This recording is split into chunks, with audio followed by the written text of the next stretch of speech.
নমস্কাৰ শিক্ষাৰ্থীসকল, সম্প্ৰতি কৰোনা মহামাৰীৰ প্ৰেক্ষাপটত তোমালোকৰ বিদ্যালয়সমূহ বন্ধ ৰখাৰ বাবে আমি প্ৰত্যক্ষভাৱে পাঠদান কৰিব নোৱাৰাত ই-মাধ্যমৰ জৰিয়তে পাঠদান অব্যাহত ৰাখিবলৈ চেষ্টা কৰিছো। ইয়াৰ জৰিয়তে নিশ্চয়কৈ তোমালোকে বিদ্যায়তনিক দিশত কিছু পৰিমাণে উপকৃত হ'ব পাৰিবা। গতিকে তোমালোকৰ সহায় সহযোগিতা কামনা কৰি আজিৰ এই পাঠদান কাৰ্যসূচী আৰম্ভ কৰিবলৈ লৈছো। শিক্ষাৰ্থীসকল, তোমালোকে এই ক্ৰিয়াকলাপটোলৈ মন কৰাচোন। এই ল'ৰাজনে কেনেকৈ মুখেৰে বেলুনটো ফুলাইছে আৰু এতিয়া লাহে লাহে বেলুনটোৰ মুখখন খুলি দিয়াৰ ফলত জোৰেৰে এটা শব্দ হৈছে। এইটো কিহৰ শব্দ তোমালোকে জানানে? এইটো হৈছে বায়ুৰ শব্দ। বেলুনটো মুখেৰে ফুলোৱাৰ সময়ত বায়ুখিনি বেলুনটোৰ ভিতৰলৈ সোমাই গৈছিল আৰু বেলুনটোৰ মুখখন খুলি দিয়াত ভিতৰৰ বায়ুখিনি শব্দ কৰি জোৰেৰে ওলাই আহিল। এতিয়া নিশ্চয় তোমালোকৰ বায়ু কি সেই বিষয়ে জানিবলৈ মন গৈছে, নহয়নে? শিক্ষাৰ্থীসকল, আজি আমি চতুৰ্থ শ্ৰেণীৰ পৰিৱেশ বিজ্ঞান বিষয়ৰ আমি আৰু আমাৰ পৰিৱেশ পাঠ্যপুথিৰ ৫ নং পাঠ বায়ুৰ সম্পৰ্কে আলোচনা কৰিম। শিক্ষাৰ্থীসকল, তোমালোকে কেতিয়াবা বায়ু দেখিছানে? নিশ্চয় দেখা নাই, কিন্তু বায়ু সকলোতে আছে। আচলতে বায়ুৰ উপস্থিতি আমি অনুভৱে কৰিব পাৰোঁ, চকুৰে দেখা নাপাওঁ। আমি অত্যন্ত গৰম অনুভৱ কৰিলে নিশ্চয় ফেন বা বিচনী মাৰিব লগা হয়, নহয়নে বাৰু? ফেন চলালে বা বিচনী মাৰিলে আমাৰ গাত বতাহ লাগে আৰু এই বতাহে আমাক ঠাণ্ডা অনুভৱ কৰায়। প্ৰকৃততে এই বতাহেই হৈছে বায়ু। আমি এই বায়ু চকুৰে দেখা পাইছোনে বাৰু? নিশ্চয় নাই দেখা, কিন্তু আমি আমাৰ গাত এই বতাহ বা বায়ু লগাৰ অনুভৱ কৰিব পাৰিছো। গতিকে শিক্ষাৰ্থীসকল, তোমালোকে বুজিব পাৰিছা যে বায়ুক আমি কেৱল অনুভৱহে কৰিব পাৰোঁ, কিন্তু বায়ুক চকুৰে দেখা পোৱা নাযায়। শিক্ষাৰ্থীসকল, তোমালোকে বাৰু জানানে বায়ুত বিভিন্ন ধৰণৰ গেছ মিহলি হৈ থাকে? বায়ুত যে বিভিন্ন ধৰণৰ গেছ মিহলি হৈ থাকে তাক জানিবৰ বাবে এটা ক্ৰিয়াকলাপ কৰি চাওঁ আহা। প্ৰথমে আমি দুডাল মম জ্বলাই লৈছো। এতিয়া এডাল মমক আমি গিলাচেৰে ঢাকি দিছো। এতিয়া তোমালোকে কি দেখিলা? গিলাচেৰে ঢাকি দিয়া মমবাতিডাল নুমাই গ'ল, নহয়নে বাৰু?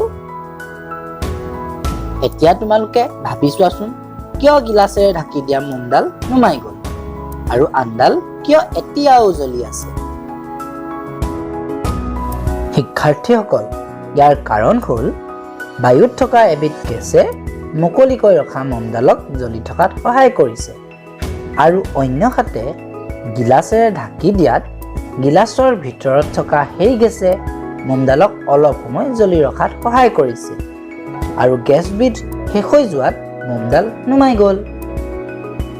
শিক্ষাৰ্থীসকল, জুই জ্বলাত সহায় কৰা এই গেছটোৰ নামেই হৈছে অক্সিজেন গেছ। এই গেছ নথকা হ'লে আমি জীয়াই থাকিব নোৱাৰিলোহেঁতেন, কিয়নো আমি উশাহত অক্সিজেন গেছ গ্ৰহণ কৰোঁ।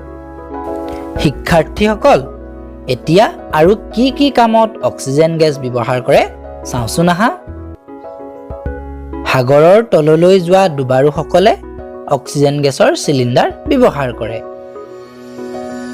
পৰ্বত আৰোহণকাৰীসকলেও অক্সিজেন গেছৰ চিলিণ্ডাৰ ব্যৱহাৰ কৰে।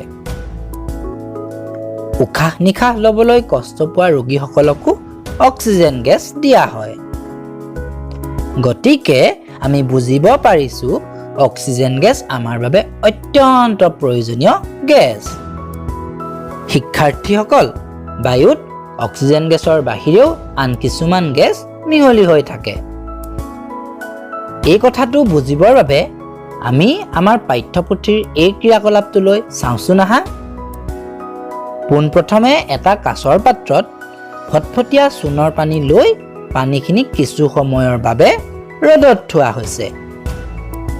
অলপ সময়ৰ পাছত সেই পাত্ৰটো জোকাৰি দিলে তোমালোকে দেখা পাবা চূণ পানীখিনি বগা হৈ যাব। ইয়াৰ কাৰণ কি তোমালোকে জানানে? ইয়াৰ কাৰণ হৈছে বায়ুত থকা কাৰ্বন ডাই অক্সাইড গেছে চূণ পানীক বগা কৰি দিয়ে। গতিকে আমি জানিব পাৰিলো যে বায়ুত কাৰ্বন ডাই অক্সাইড গেছ মিহলি হৈ থাকে। শিক্ষাৰ্থীসকল, আৰু কি কামত কাৰ্বন ডাই অক্সাইড গেছ ব্যৱহাৰ কৰা হয় চাওঁচোন আহা। জুই নুমুৱাবলৈ কাৰ্বন ডাই অক্সাইড গেছ ব্যৱহাৰ কৰা হয়। ছ'ডা পানী প্ৰস্তুত কৰাত কাৰ্বন ডাই অক্সাইড গেছ ব্যৱহাৰ কৰা হয়। গতিকে শিক্ষাৰ্থীসকল, আমি এতিয়ালৈকে জানিব পাৰিলো বায়ুত অক্সিজেন গেছ আৰু কাৰ্বন ডাই অক্সাইড গেছ মিহলি হৈ থাকে। তোমালোকে জানানে বায়ুত নাইট্ৰজেন গেছো মিহলি হৈ থাকে? শিক্ষাৰ্থীসকল, বায়ুত থকা আন এবিধ প্ৰধান গেছ হ'ল নাইট্ৰজেন গেছ। এতিয়া কি কামত নাইট্ৰজেন গেছ ব্যৱহাৰ কৰা হয় চাওঁচোন আহা। উদ্ভিদে বায়ুৰ পৰা নাইট্ৰজেন গেছ সংগ্ৰহ কৰি প্ৰটিন তৈয়াৰ কৰে। আমি খোৱা চয়াবিন, মচুৰ দাইল আদি মাহজাতীয় শস্যত এই প্ৰটিন থাকে। এই প্ৰটিন মানুহ আৰু অন্য প্ৰাণীয়ে গ্ৰহণ কৰে। নাইট্ৰজেন গেছ ৰাসায়নিক সাৰ প্ৰস্তুত কৰাত ব্যৱহাৰ কৰা হয়। এই গেছে জুই নিয়ন্ত্ৰণতো সহায় কৰে। শিক্ষাৰ্থীসকল, এতিয়া তোমালোকে নিশ্চয় জানিব পাৰিলা যে বায়ুত তিনিটা প্ৰধান গেছ মিহলি হৈ থাকে, আৰু সেইকেইটা হ'ল অক্সিজেন গেছ, কাৰ্বন ডাই অক্সাইড গেছ আৰু নাইট্ৰজেন গেছ। এই তিনিটা প্ৰধান গেছৰ উপৰিও বায়ুত জলীয় বাষ্প, ধূলিকণা আৰু অন্যান্য কিছুমান গেছো মিহলি হৈ থাকে। গতিকে তোমালোকে নিশ্চয় বুজি পাইছা যে বায়ুত বিভিন্ন ধৰণৰ গেছ মিহলি হৈ থাকে। এতিয়া তোমালোকে এই ছবিকেইখনলৈ মন কৰাচোন। কি দেখিছা বাৰু? গেলা পচা জাবৰ জোথৰ, মৰা জীৱ জন্তু আদিৰ পৰা ওলোৱা দুৰ্গন্ধ, মটৰ গাড়ী আৰু কল কাৰখানা আদিৰ পৰা ওলোৱা ধোঁৱা আৰু গেছ বায়ুৰ লগত মিহলি হৈছে। এইবোৰে আমাৰ শৰীৰত অনিষ্ট কৰিব পাৰে। এইবোৰ মিহলি হোৱাৰ ফলত বায়ু দূষিত বা প্ৰদূষিত হ'ব পাৰে। তোমালোকে জানানে বায়ুত থকা কিছুমান উপাদান বাঢ়ি গ'লে বা কমি গ'লেও বায়ু প্ৰদূষিত হ'ব পাৰে। বায়ুত থকা অক্সিজেনৰ পৰিমাণ যদি কমি যায় নতুবা কাৰ্বন ডাই অক্সাইডৰ পৰিমাণ যদি বাঢ়ি যায় তেন্তে বায়ু প্ৰদূষিত হ'ব পাৰে। তোমালোকে ক'ব পাৰিবানে কেনেকৈ বায়ুত অক্সিজেনৰ পৰিমাণ কমি যায় আৰু কাৰ্বন ডাই অক্সাইডৰ পৰিমাণ বাঢ়ি যায়? শিক্ষাৰ্থীসকল, গছ-গছনি কমি গ'লে বায়ুত অক্সিজেনৰ পৰিমাণ কমি যায়। খৰি, জাবৰ জোথৰ, গছৰ পাত আদি পুৰিলে আৰু কল কাৰখানাৰ পৰা ওলোৱা ধোঁৱাই কাৰ্বন ডাই অক্সাইডৰ পৰিমাণ বৃদ্ধি কৰে। এইবোৰৰ উপৰি আন কিছুমান উৎস যেনে আতচবাজি বা ফটকা জ্বলালে, প্লাষ্টিক পুৰিলে, চিগাৰেট ফুপিলে, হাবি বনত জুই লাগিলে, সেইবোৰৰ পৰা ওলোৱা ধোঁৱা আৰু গেছ, খেতি বাতি, গছ গছনিত দিয়া ৰাসায়নিক কীটনাশক দ্ৰব্য, মানুহৰ হাঁচি কাহৰ লগত ওলোৱা বীজাণু ইত্যাদিও বায়ুৰ লগত মিহলি হৈ বায়ু প্ৰদূষিত হয়। গতিকে তোমালোকে নিশ্চয় বুজি পালা কি কাৰণত বায়ু প্ৰদূষিত হ'ব পাৰে। এতিয়া আমি বায়ু প্ৰদূষণৰ ফলত হোৱা অসুবিধাসমূহৰ বিষয়ে আলোচনা কৰিম। বায়ু প্ৰদূষণৰ ফলত এলাৰ্জি, হাঁপানি, চৰ্দি, কাহ-জ্বৰ, শ্বাস-প্ৰশ্বাসৰ কষ্ট, চকু জ্বলা-পোৰা কৰা, ৰঙা পৰা, চকুৰ পানী ওলোৱা, নাক আৰু ডিঙিত পুৰণি তোলা, হাওঁফাওঁৰ ৰোগ আদি হ'ব পাৰে। বায়ু প্ৰদূষণে উদ্ভিদ আৰু আন প্ৰাণীৰো ক্ষতি কৰে। বায়ু প্ৰদূষণৰ ফলত পৃথিৱীত গৰমৰ মাত্ৰাও দিনে দিনে বাঢ়ি গৈছে। এইবাৰ আমি কেনেধৰণে বায়ু প্ৰদূষণ ৰোধ কৰিব পাৰি তাৰ বিষয়ে আলোচনা কৰিম।